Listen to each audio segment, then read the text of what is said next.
All right, welcome everybody to Musical Journeys, episode number 24. My guest today on my very first Skype interview is Joel Hoekstra from Cher, Whitesnake, Night Ranger, TSO, and Rock of Ages. Your major things that you've done that you've done over the last 11 years. Before that, actually, though, too. I met you 11 years ago. I found out by looking back through our correspondence. It was right, I think, when you were starting Night Ranger. Is that right? Night Ranger would have been, I filled in for Reb Beach, who was, oddly enough, their guitar player between Jeff Watson and myself in the middle of 2007, like summer of 2007, one show. And then they ran their course at Reb for like 6 months, and then I joined at the start of 2008. So, yeah, that's probably about right, about 12 years ago. Yeah.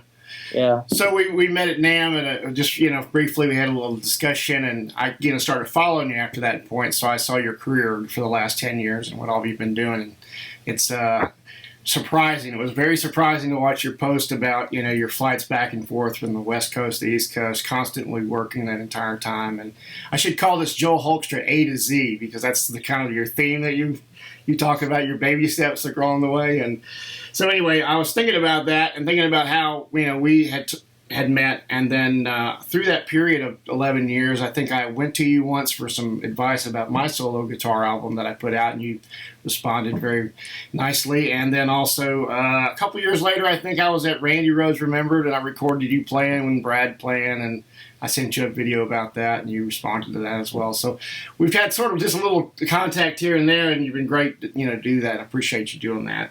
Yeah, but anyway, I thought we'd get into this today. I'm going to do it different. Like I said, I was going to do it different. I'm going to lead you into some musical influences. I know after all the research I've done what they are. So I got you some albums here today to look at. Is that cool? Sure. Talk about, just maybe comment on these, what they meant to you, maybe some songs. Sure, dude. All right, first up. Yeah, Back in Black was the reason I started, for sure. Angus, just his whole, not just his playing, but it's like when you're a kid and you don't play, it's more about the songs are awesome, and his whole persona, his stage persona. Right. I was like, I want to be that guy. So Right. Still the best hard rock album I think ever. I would go that far, I think, with that. Right, no doubt. All right, number two. I think I'm naming favorites, but it's hard to beat that one. All right, well, what about that one then? Mind blowing in terms of opening. There's those times you heard guitar players where you thought that must be some kind of trick, the two-handed thing on Eruption and everything, and just blew my mind. So yeah, definitely took things to the next level. Sure enough. All right, here we go. We're going to lead you into some of the other bands that you played with. Oh, right on, man. Well, yeah, I mean, an honor to join Night Ranger. They were really, as far as I'm concerned, no offense to anybody else in the band, but they were at a time known as the band that Ozzy's guitar player was, right, when they first came out. So they were a guitar band very much, and between Brad and Jeff Watson, I still think one of the best guitar teams of the 80s, man, because they're so different and so distinct. So, yeah, great stuff. Yeah, okay. Here you go. This was another monumental one from my graduation year. Yeah, I wore that one out as well. I mean, that's like Whitesnake to perfection. I think the hard rock hard rock version of Whitesnake, sort of the best of both worlds. Still very bluesy and amazing production on that record. Sykes' guitar tone is so awesome. What's your favorite to play on this out of this group of songs? That I don't have. When I'm in Whitesnake, I'm just happy to be a part of it. I don't necessarily have a favorite song per se, but yeah, it's great stuff, man, for sure. I used to play. Let's see, I played "Give Me All Your Love." I played "Still of the Night." Here I Go Again. I played all those in bands. Great songs. Good songs. Still play them. All right. Passion Warfare, wore it out. Yeah, I mean, very innovative, I think. It's kind of like Hendrix met Shred. right? Right. Very psychedelic. I love Vi's quirkiness, and his ideas are amazing, and honored to kind of be email friends with him these days and be in touch. And he's a very supportive, super cool guy. Yeah, I've met him. He's real nice, super guy. And I like that, from compositional standpoint, I think Steve Vai's, those songs are just unbelievable. For an instrumental album, that was like a mark, One of the cool, that's got to be one of the top guitar instrumental albums of all time, man. It's just so crazy innovative. All right, ready? Yep. There you go. Speak of the devil, man. So, yeah, my boy Brad Gillis, right? So, yeah, the story goes with that. That's a special one because I had first started playing it. Once I saw Angus and I said, man, I want to play guitar. I told my parents, and my stepmom had an acoustic, and they said, why don't you start on that? And they'll get you some lessons. So they put me with this teacher, and he was teaching me out of the Alfred's Method book, like exclusively, which is, those that don't know, it's kind of just learning how to read music on the high E. You're learning like 3 notes, and it was slow going, man. I wasn't into it. I was like, hey, how does this turn into that guy on stage? I want to be that. I don't want to be this. So I went over to my friend's one day. He had an electric. He told me, I play guitar. I have an electric guitar. I went over to his house, and he knew all these rock songs. And he basically showed me a power chord that day. He said, yeah, you go like this. And those that don't know, a power chord is a foundation for so many songs when you learn guitar. So when you learn a power chord, all of a sudden it's like, holy cow, I can play a bunch of songs. And so he showed me the power chord that day and said, yeah, I take from this teacher, you should go to him. And so my life kind of changed. And then right after we got done doing all that, he said, hey, check this out, man. He pulled out Speak of the Devil. Ozzy's got a new guitar player. And, we listened to Speak of the Devil. So I always like to say the day I heard of Brad Gillis was the day I learned a power chord, which was kind of a cool coincidence. I used to tell him that when I was a Night Ranger. It's like, dude, the day I heard of you, I learned a power chord on guitar. It's pretty awesome. Yeah, and that was the first song that I ever learned all the way through on a record. You had to put the vinyl down, drop the needle, and play along. And I had to find songs that I could play along to. And Paranoid was the one, and it was all Speak of the Devil as well. So yeah, there was a lot of other albums from that era, like Blackout. I think you were a Scorpions fan. Big, yeah. Scorps are just so underrated. Matthias is so underrated. Right. Just his soloing is awesome. Right. Tasty, and that beautiful Gibson tone all the time, and great guitar tones, and awesome player, killer stage presence. It's amazing he doesn't get mentioned more in the pantheon of guitar greats of the '80s or whatever, because he's definitely right there with any of them. What about Power Slave or the Maiden stuff that you mentioned in another interview? Yeah, Maiden, Peace of Mind was my first concert I ever went to. The Peace of Mind tour, by Riot opening, so Maiden was big. Definitely wore out for me. It was Number of the Beast, Peace of Mind, and Power Slave, and then I kind of fell out of it. Right. But I wore those 3 out, so definitely have a lot of Maiden in my history in terms of listening, and always awesome to share the bill with those guys, or the Scorps, both of those bands. Awesome bands. Yeah. Awesome bands. Hey, one of the things I didn't realize, well, I guess I didn't realize, is that you and I are from the suburbs of Chicago. Oh, okay. I didn't know you're from there. Yeah, right on, man. I'm from Geneva, St. Charles. Oh, okay, killer. Yeah. Right on. So it's pretty close to you. You mentioned your first guitar being an acoustic, right, you said. And then you moved to an electric guitar, and I saw this on another interview. It was a Electra. Yeah, it was an Electra Westone, it was called. That's right, the Westone. That's right. When I went to the store where that teacher, my friend had turned me on to, said, go to this guy, man, because he's going to teach you rock songs. And it was a mall store, so they had the horribly overpriced, terrible guitars. And I think it was red with curvy points, and I think it reminded me in my head of Angus's SG, even though I couldn't articulate that at the time. Yeah. I didn't do enough research to say, oh, he plays an SG, but it was more or less like, hey, that kind of looks like that guy's guitar. I was only 11. Right. So it looked cool to me, and that's what I rolled with. And that's also really the reason I stuck with playing righty as opposed to lefty, because I'm a left-handed guy. Oh, okay. I didn't know that. I stuck to playing righty just because I think the teacher said, he was also probably a salesman for the store, I'm sure, and on commission, and they didn't have any lefty guitars. So they said, oh, don't worry about that. Just have them play righty, which actually makes more sense in the end because I feel like the fingerboard hand does more than the pick hand most of the time. Yeah, yeah. It was Gary Moore was left-handed. Oh, really? I didn't know that. Yeah, and he played righty as well. So, yeah, I always thought about the strong hand being on the fretboard being a little different. Yeah. Your more coordinated hand, I guess. But with guitar, that's, here or there, So your first amp, what was that? Do you remember? So at first, my parents wanted to see commitment out of me. They bought me the guitar, but the deal was plug into your home stereo through the auxiliary input, which had a 1/4-inch input. So right. I promptly did that and blew the speakers on our home stereo because I was cranking it. And, it must have sounded good to me. I don't know. I just was turning it up all the way. But I did that for a while, and then they got me a crate practice amp from that same store. I don't even remember the model. I think it had a 12-inch speaker, though. Oh, wow. Well, that's better. So, we're looking at what you've done over the last 10 years, man, and one of the things that's overriding in everything that I've seen about you is that your work ethic is just like, you're one of your highlights.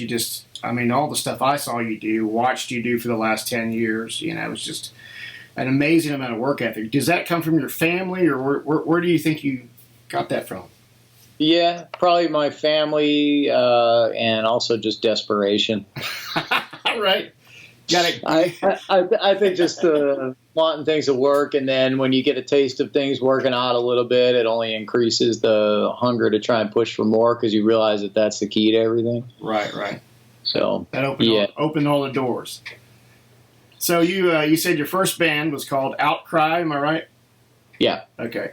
And you said you did Dokken songs. Originals, but when we did cover, it was, I think we did more originals. We were about, in that era, every band was trying to make it big. But when we did cover bands, we sounded the best doing Dokken. Our singer could do that, and I could kind of cover the George Lynch stuff. So that was the... Do you remember what songs? Dokken songs? I remember doing Breaking the Chains. I remember doing... Gosh, I need to think about it, bro. I feel like we did Lightning Strikes Again. Oh, wow. Somehow. I think we probably must have done it wrong because I think that's in an alternate tuning or dropped down or something. So F sharp. Yeah. Yeah. Right, but isn't there something weird with the tuning on Lightning Strikes Again? I can't remember. Might be. It's all those stretches. It's got to be. I think it's like maybe in drop D or something, and you play it. Yeah. Yeah, probably. Anyway, whatever. I'm sure we probably played it wrong. I think Into the Fire, maybe. Yeah. Well, that's got a great singing part at the end, Lightning Strikes Again thing, that big scream that he has at the end, Yeah. Oh, yeah. That's awesome. So from high school in this band, you eventually went to GIT. What was the decision-making, process behind going to GIT? How did that come about?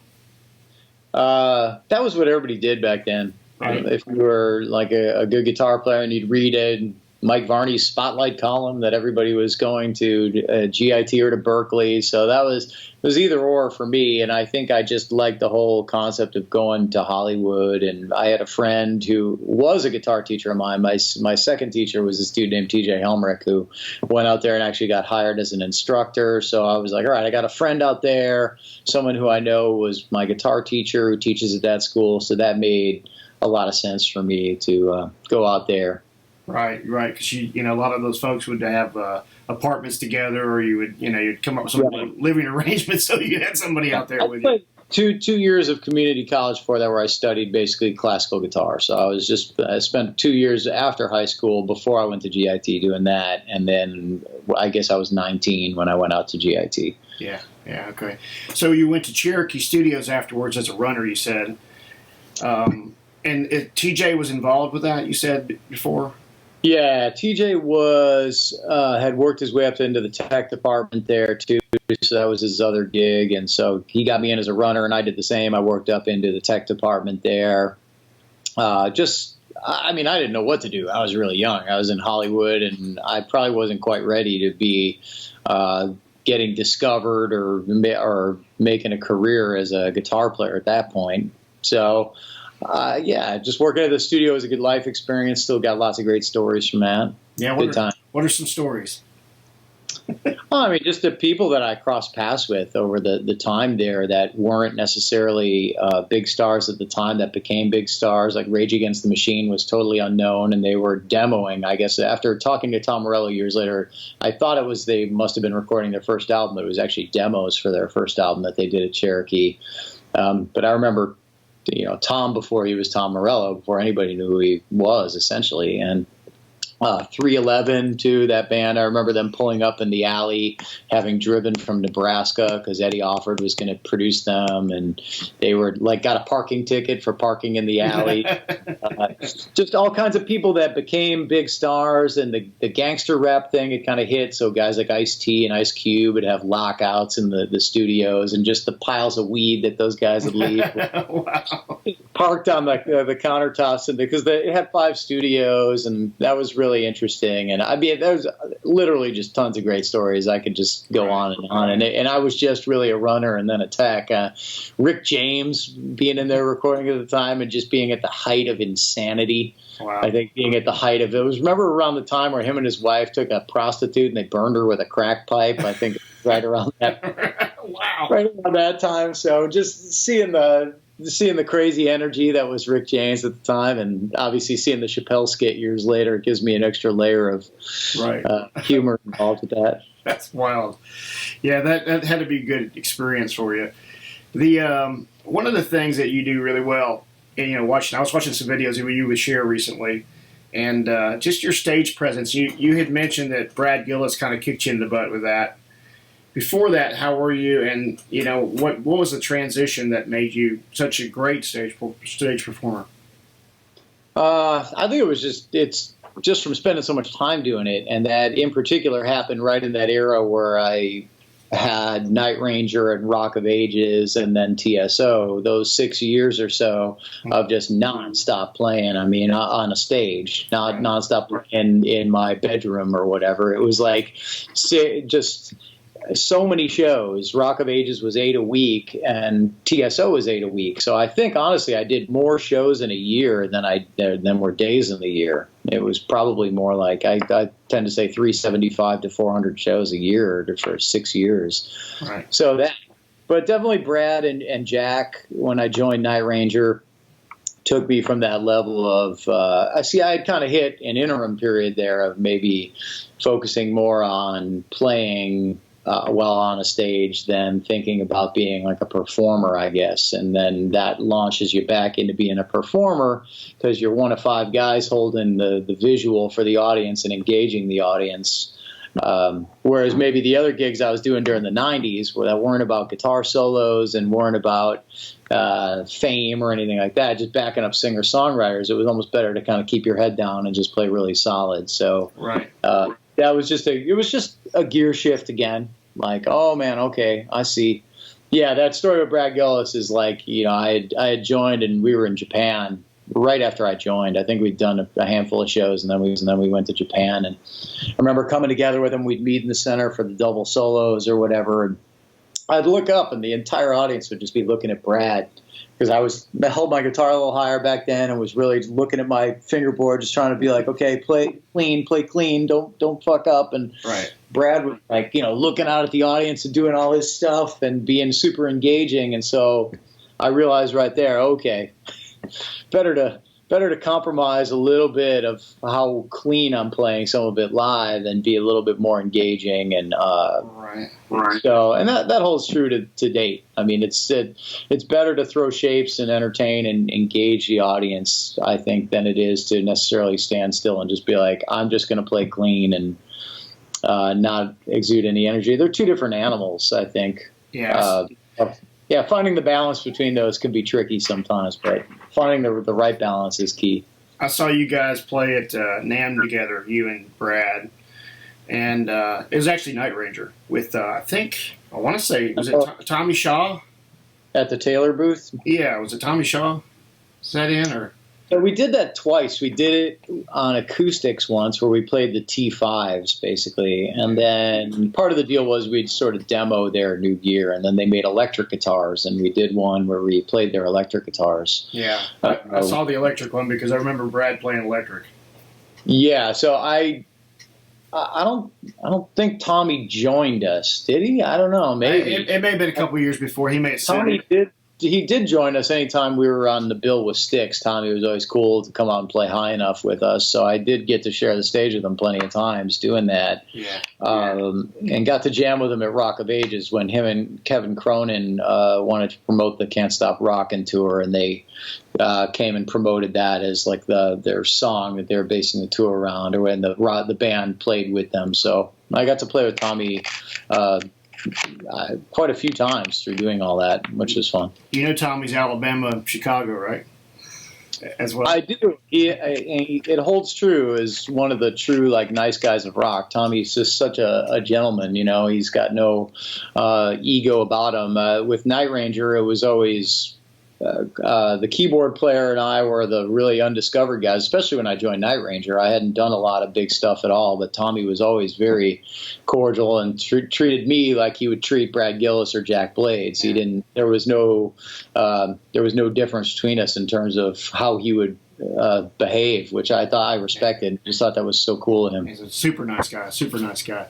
So your confidence that, you know, when you're making that transition from when you're younger to now you're doing these things with Cher, how do you get over those jitters that you had when you were on stage that first show when you were a kid to the point now you're at, doing arenas or with TSO? Is that such a gradual process that it becomes like normal and natural to you once you hit that point with that many shows under your belt? Or it's a gradual process that makes it a little bit better, but I definitely still struggle with the anxiety thing. You know, that's always there. It's some people just do better with it than others. I know some guys that just doesn't affect them at all, and it's amazing to me. I go, God, that must be so nice not to have any anxiety. Like there's no fear in your heart at all about any of this shit we're doing. Because I'm just overwhelmed with fear because I think because it's always important to me. I probably exaggerate the importance of all these events in my head, you know, where it would probably help me to what, you ever watch those videos where they zoom out through the galaxy until we're realizing we're just a speck of dust? And it probably would help me to do that. I get kind of wrapped up in the moment and still struggle with it. So. Right. I mean, I can imagine some of these parts you had to play with, like when you were playing with Night Ranger and having to, just being in that situation and having to play those parts, it's got to be crazy.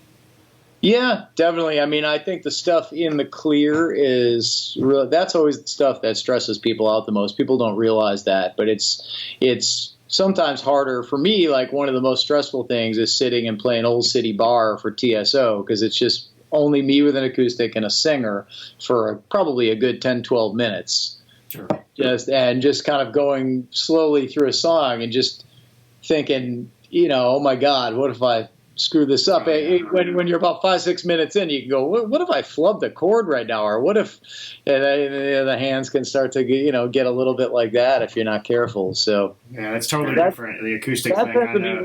I get more stressed out on the stuff in the clear. That's the stuff that can stress people out. Right, no doubt about that. So. This thing you do with Foreigner, this is a crazy thing that you did with Foreigner. I actually saw this tour that you were on where you had to learn their entire set in 24 hours. Yeah. The way that worked was because I was at Rock of Ages at the time, their manager, Phil Carson, also manages Dee Snider, and Dee was in the show. So Phil was coming around Rock of Ages, and we knew each other from there. And then we went out on this tour that was Night Ranger, Foreigner, Journey. And about the middle of the run, I would say, we had just played Jones Beach. Phil gave me a call and said, Mick's not feeling so well. I might want you to start working on the set just in case. And I said, yeah, sure. But it was real casual. There was no like, you're on tomorrow. And he said, do me a favor. And he's got a British accent. Do me a favor, Jeff. Give Jeff Pilson a call tomorrow. And so, okay, fine. So I went out and this is back when I was still having a lot of fun and hanging out all night. I went out, but I just played Jones Beach and I was at home. And so I went out all night and slept late, woke up and all right, I better call Jeff Pilson because Phil told me to give him a call today. And I called Jeff and he said, oh, you don't get it. No one's told you. He said, you're on tomorrow. And I was actually planning on staying at home to play Rock of Ages. And then flying the next morning, day of show to Virginia Beach, which is just a very short flight, and rejoining the tour essentially. So all of a sudden I went, okay, get me a board tape now. And I got to call somebody, find somebody to fill in at Rock of Ages and start learning this Foreigner set. So foolishly, because by the time I had gotten up so late, not realizing the urgency and figuring it all, I mean, it was like, good 3 PM or something by the time I got the material. And then at that time, file sharing wasn't as easy as it is now. This is 2011. So getting the board tape, and I just started shedding it and just doing the thing they tell you, where you push really hard, and then take little breaks and just close your eyes and rest your brain. That's the best way to learn. So I was just probably cramming for like 2 hours, and then I'd give myself like 10 minutes. Okay. And I just did that all the way from 3 PM till about, I'd say 2, 3 in the morning, and I needed to get up at about 5 to take maybe a 6:30 a.m. or 7 a.m. flight down to Virginia Beach. So I slept like couple hours, got on the plane, listening to the songs, practicing at the gate in the airport, that kind of stuff. Get to my hotel room, start shedding it. Next thing I know, Jeff needs to hear it because they need to make sure there's going to be a show. So Jeff came to my hotel room. He's about, a foot away from my neck, listening to me play the set. And I mean, it was like very, very stressful. And then obviously I had to play with Night Ranger before I did this. So there was still that. It was like get dressed, do all the pre-show stuff with Night Ranger, go on stage, and the whole time I'm playing their set, which I knew like the back of my hand, going, holy shit, I got to step right back out here with Foreigner now. Right. And 18,000 people, and I mean, obviously all the Night Ranger guys were watching. Everybody knew this was going down, that Mick was out, and it was like, is this going to be cool? They're going on with somebody who just learned this a day ago, and all the guys from Journey, Neil Sean, and everything at the monitor board watching, making sure it went cool. So no pressure. No pressure. I was definitely shitting my pants, and things went relatively well. I mean, I still have a recording of that night, and I got through without any major flubs.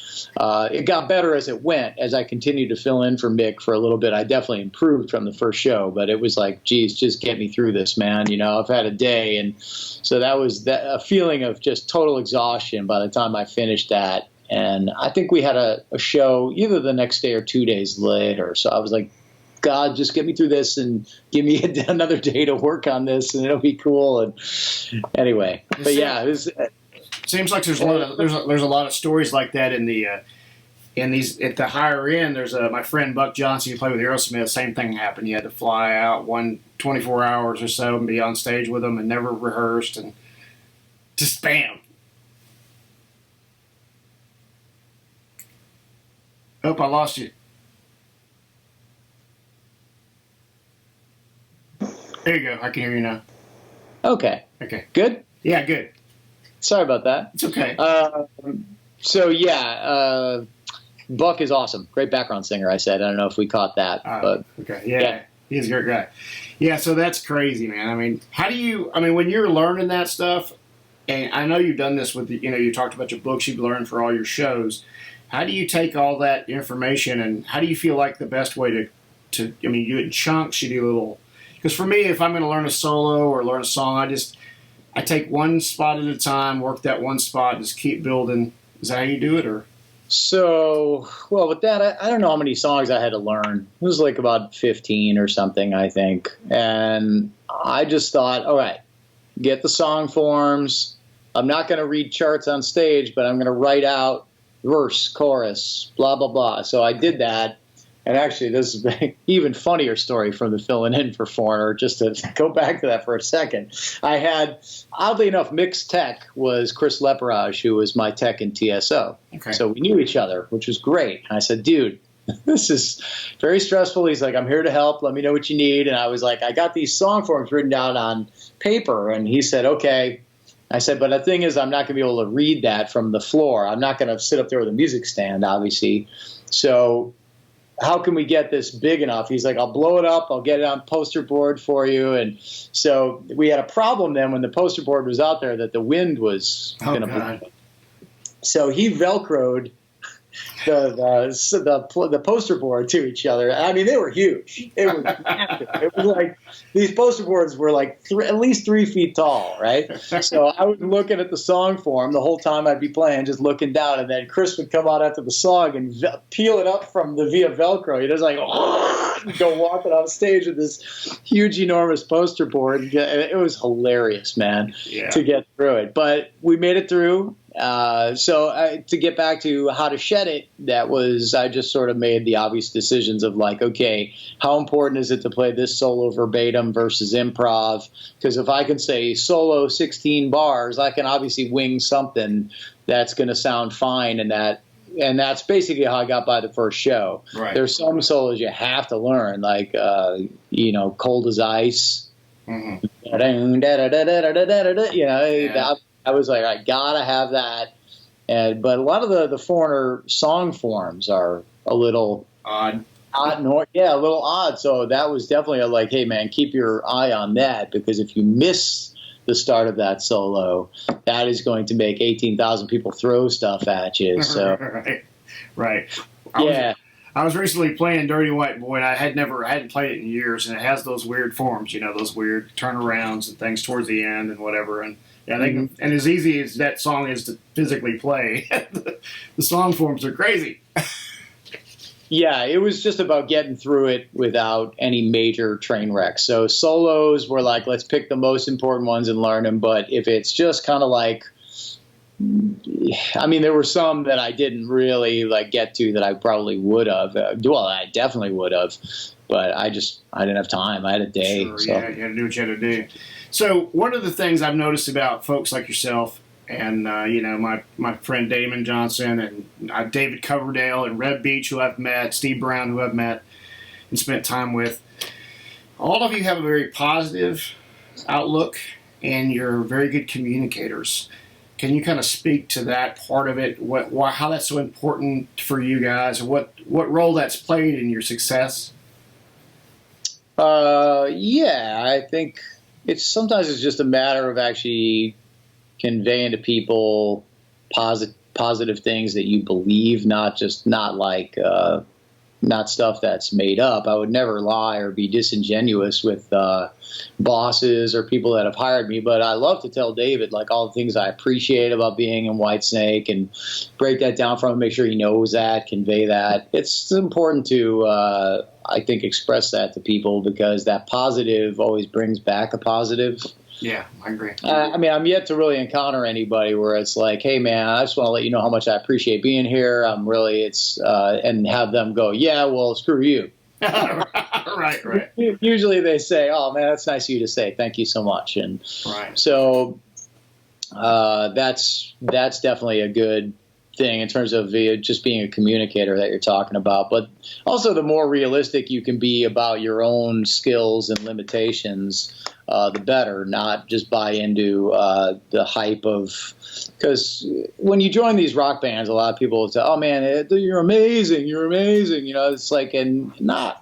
I mean, the way I looked at it is, I didn't really play any better from before I had the Night Ranger gig to when I got the Night Ranger gig. Maybe some priorities shift a little bit, but I was about the same skill level. Right. And I never had anybody telling me I was amazing, to having all these people telling me I was amazing at that time. Sure. And even more so with Whitesnake then, where I get people around the world. So it's really important to understand that's really nice to hear, of course, but at the same time, it doesn't necessarily mean anything in terms of the actual skill level, like where you actually are. So it's always important to remain rooted in reality.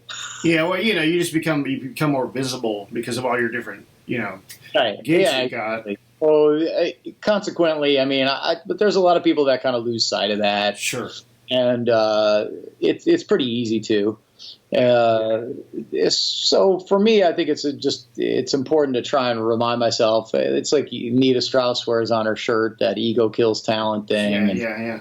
Just try to remain solid about okay, but all I'm doing is this, and I'm in.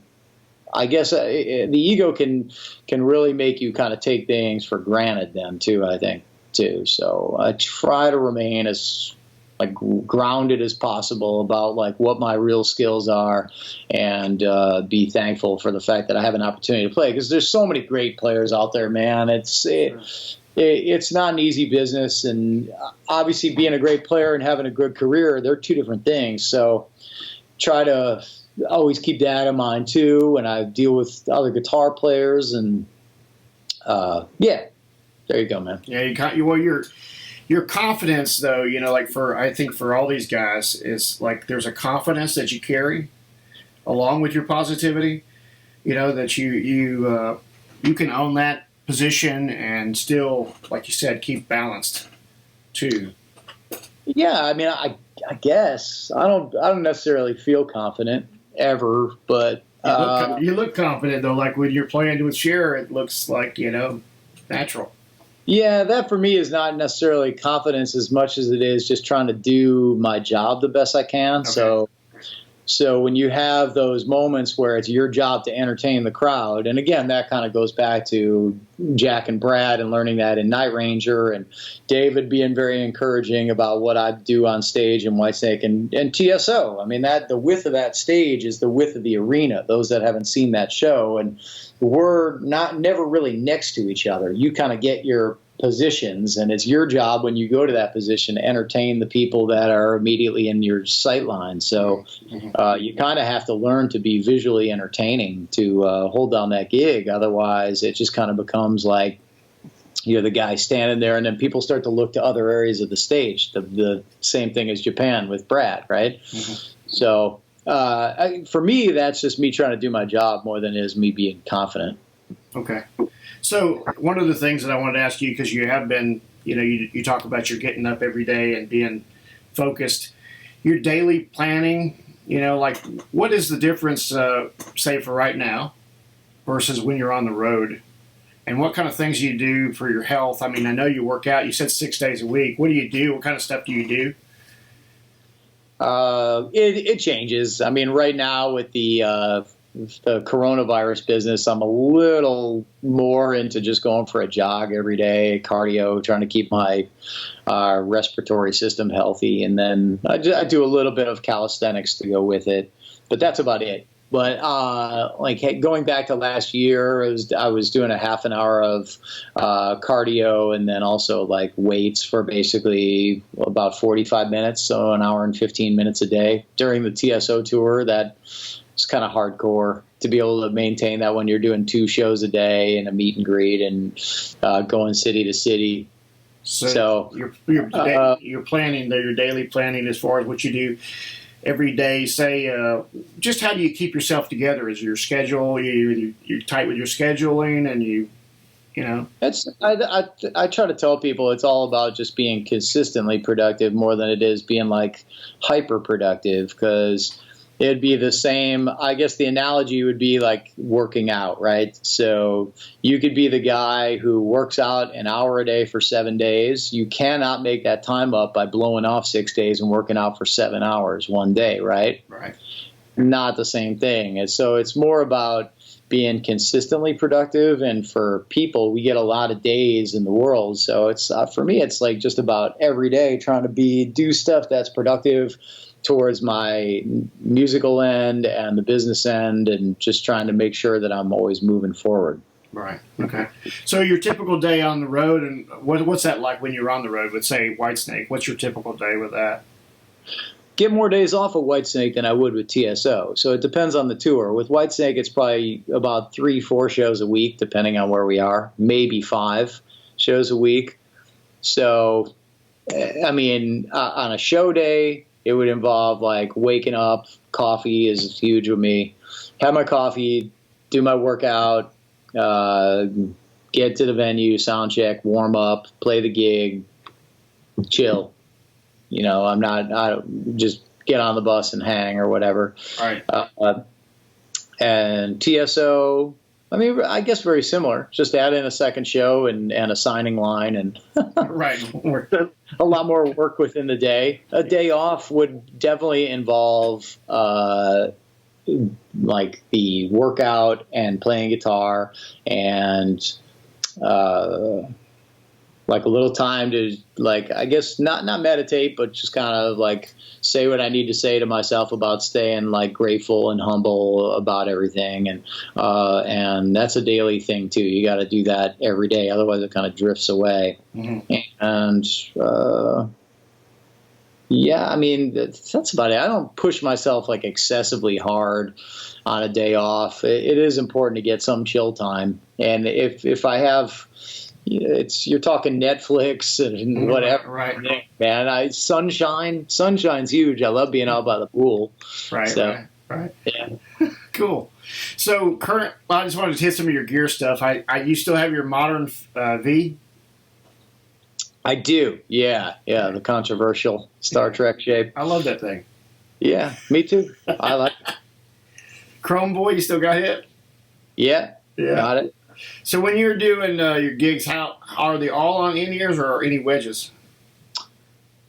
They're all on in-ears except for like when I go play acoustic shows with my buddy Brandon Gibbs, that would be wedges. Or I still go out and do some shows here and there with, it's not the show Rock of Ages anymore, but it's called Broadway's Rock of Ages Band, where basically we just play the full-length versions of the songs from the show, just covers. It's like a cover band, but I still go do it. It's fun. Right. I have a guitar solo in it, and I go hang out with my old friends from that band, and so that is old school. We don't have a monitor guy, so it's wedges. Usually, if you don't carry your own monitor guy, you need your own split for sure. I'm going through that right now. We're trying to get a split together because it's just the wedges, man. It's just so inconsistent. So just a couple more things. People that you've met that you never thought you'd meet, cool tour stories, things that stick out in your mind over the years, stuff that blew your mind that you got to do. The meeting people would be like, all my time in Rock of Ages was really great for that because so many celebrities came to see Rock of Ages, and they would typically do that and have a photo op with us at intermission or after the show. And so I met a gazillion celebrities during that time. It was pretty entertaining. And then sometimes being able to talk them into going out for drinks after and hanging, and a bunch of us would go buy them drinks or whatever. And then obviously the movie, this is probably my funniest story from that, was an opportunity for me to go down. The producers really enjoyed me, and we had a good relationship. So they gave me a cameo in the movie, even though I didn't really no one from the show was in the movie, just a person or two. And so I got a cameo in there, so I went down, and obviously during my time filming down there, got to spend some time around Russell Brand and Catherine Zeta-Jones and Tom Cruise, and just know them enough that we had a photo op and we were on set for a few days. And so it was that year, oddly enough, after filming that cameo, that TSO booked Jimmy Fallon. We were going to be the musical guest on Jimmy Fallon. And I said, well, who are the other guests? And they said, blah, blah, blah, blah. I don't even remember who now, but they said Tom Cruise. And I said, wow, no kidding. Okay, so that's so cool. I said, I know Tom Cruise from being on the set and blah, blah, blah. And I think everybody was kind of like, yeah. But I reached out to the Rock of Ages producers and said, hey, can you please let Tom Cruise know that I'm going to be a guest on the show with TSO, and I'd love to have an opportunity to just say hello again, and whatever, just to say hello. And obviously they did that because it was pretty cool. We were back at the NBC studios here in New York, and I was in the hallway with some of my TSO buddies at the time, and the elevator opens, it's Tom Cruise and his people, and Tom sees me and goes, dude! Comes over to me and, hey, man, how's it going? And that was like definitely a moment where I looked a hell of a lot cooler and bigger than I ever really will ever be. But it was just a fun moment, just to have that. And then I made everybody, because I think they doubted that relationship, I made them wait for the photo op. I sat and talked back and forth with him and how things are going, and blah for a couple minutes before I said, hey, do you mind if I grab a pic? And then, hey, do you mind if my friends? And so everybody from TSO kind of hopped in. But that was a fun story. Yeah, but they love that. Boy, that's cool. One of the things that you did when we were sitting together that first time I hung out with you is when you started to have those experiences with all these people. And you were showing me some of the pictures of some of the people you met. One that stuck out to me was Paris Hilton. Oh, yeah. That was definitely a thing, man. You met Paris. Yeah, that was quite the. She looked really amazing when she came to the show, and I think the photo op was fantastic. And then oddly enough, Whitesnake played Summerfest, and she had done her DJ pop act the night before, and so we were staying at the Hilton. Word got out, oh, Paris Hilton's here, and blah blah blah, and she's coming down because people were downstairs waiting for her, and I thought, oh, maybe I'll wait. Actually do the fanboy thing for a minute and be like, hey, bet you here. And so I did and brought up the fact that I was the guitar player at Rock of Ages. And so that was kind of a weird thing, too, to be able to meet her a second time. Yeah. But yeah, she looked outstanding. I love that picture, that first photo op from Rock of Ages, just because she looked great. Right. I was going to show you this. Look at this. Can you see it? Let's see. Oh, right on, man. You got a Night Ranger pick there? It's got to be. That's your pick. Yeah. That's your pick you gave me 11 years ago. Cool. Awesome. I kept it with my other ones. You're right next to Richie Faulkner of Judas Priest. Oh, cool. Right on, dude. Dude, that's pretty cool. So just, let's see. One more thing. Let's see. A few last tips for musicians like myself. What can you tell us? Well, I think the be consistently productive thing is huge. Just remember you get back what you put into it. So the harder you work, the luckier you get. Right. So to speak. Definitely cliches, but they definitely hold true. Mm-hmm. And I think if you can break that down and not be the guy that is trying to sprint in a marathon either. Like I said, on my days off, it's not like I'm going to be like, I'm playing guitar for 8 hours and then I got carpal tunnel in the middle of the tour or something, right? Sure. So just be productive, be cool, just keep moving forward, push yourself, but don't burn yourself out. Right. I try to balance things too. It's tough. Can I ask you one more question? Sure. This is a hard one though. Your top 5 guitarists. Yeah, that's. How about this? Just give me 5 guitarists that you love. There's too many. Too many. I mean, I would have to say the Angus Young thing because he got me started. Yeah. And I would say that the big influence on me was T.J. Helmrich when I was younger because he was my teacher and he got me started with doing all the 2-hand tapping that still is kind of came full circle and became a part of my playing. That really landed me the Night Ranger gig in a lot of ways. The fact that I could do the Jeff Watson's 8-finger technique. Yeah. So got to throw TJ in there, and then his friend and became my friend Brett Garsid was a big influence on me in terms of legato runs and hybrid picking. And I hung out with those guys a lot in my younger years in Hollywood when we talked about me going to GIT or me working at Cherokee. So those guys, and from there, I mean, it's sort of like a huge field of evenly distributed stuff. Right. I would say because and people ask me my influences. I almost normally name bands more than I name guitar players because for me it's always about like what songs and what I picture in that what I listen to more than like. For instance, I mean, Neil Schon is an amazing guitar player, but I would say Journey, like when people say, what are your influences? I go like, okay, I started out very metal, like AC/DC, Black Sabbath, Ozzy, Iron Maiden, Scorpions. Yeah. Right. Then it became like mellower bands like Journey, Foreigner, I guess Triumph to a degree, right? And then also like progressive bands, Rush, huge for me. Mm-hmm. Probably my favorite band over the whole length of time. Rush. I throw Queensryche in there just because of some of the, I guess thematic nature of their records and their skill level. Mm-hmm. Yes. Those bands all had a big influence on me. All the guitar records, I guess the Yngwie, the Vai, Satriani, Steve Morse.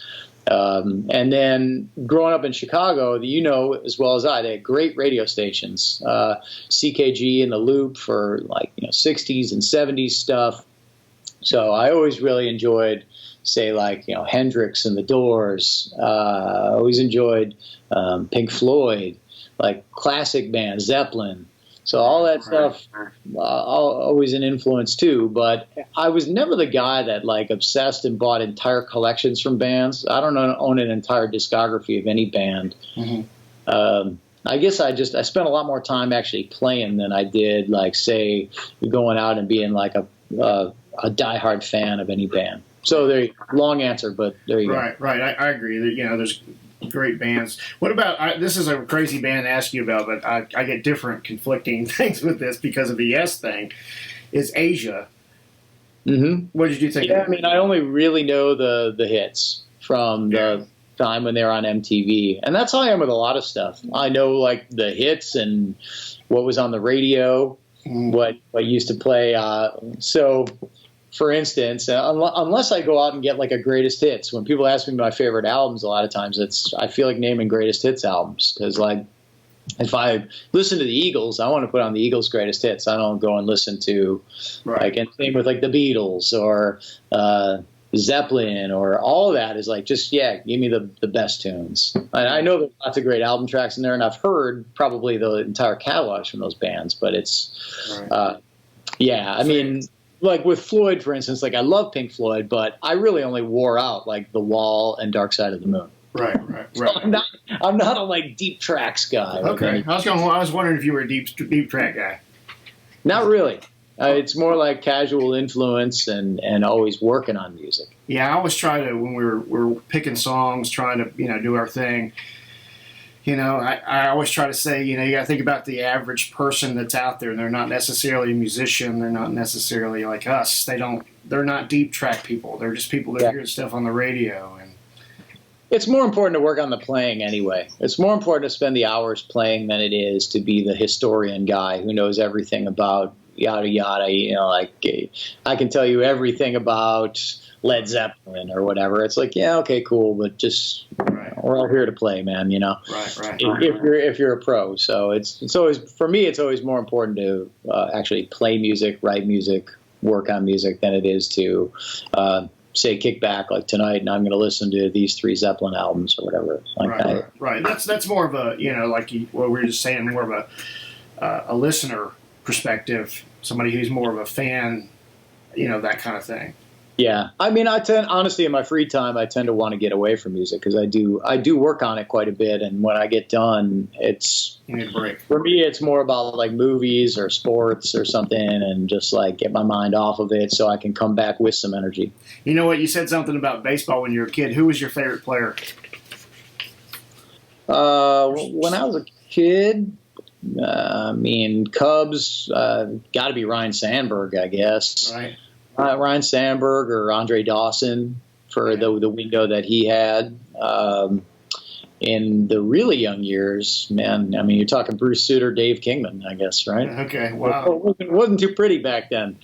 Well, I like Nolan Ryan. I was a big pitcher guy, so I like Nolan. Yeah, I mean, outside of the Cubs, I like Pete Rose a lot. Did you?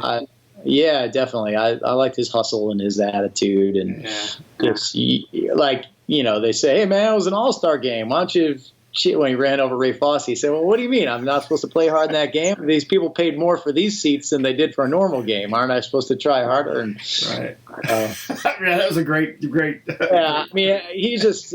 I think Pete Rose was pretty amazing. Yeah, he was. It's amazing team too. That team in '75. Crazy. Yeah, the Big Red Machine. Yes, a lot of good players. Well, man, I really appreciate you spending some time with me today, man. Yeah, my pleasure, dude. Thank you very much for this, and I hope you get back out there soon. Me too.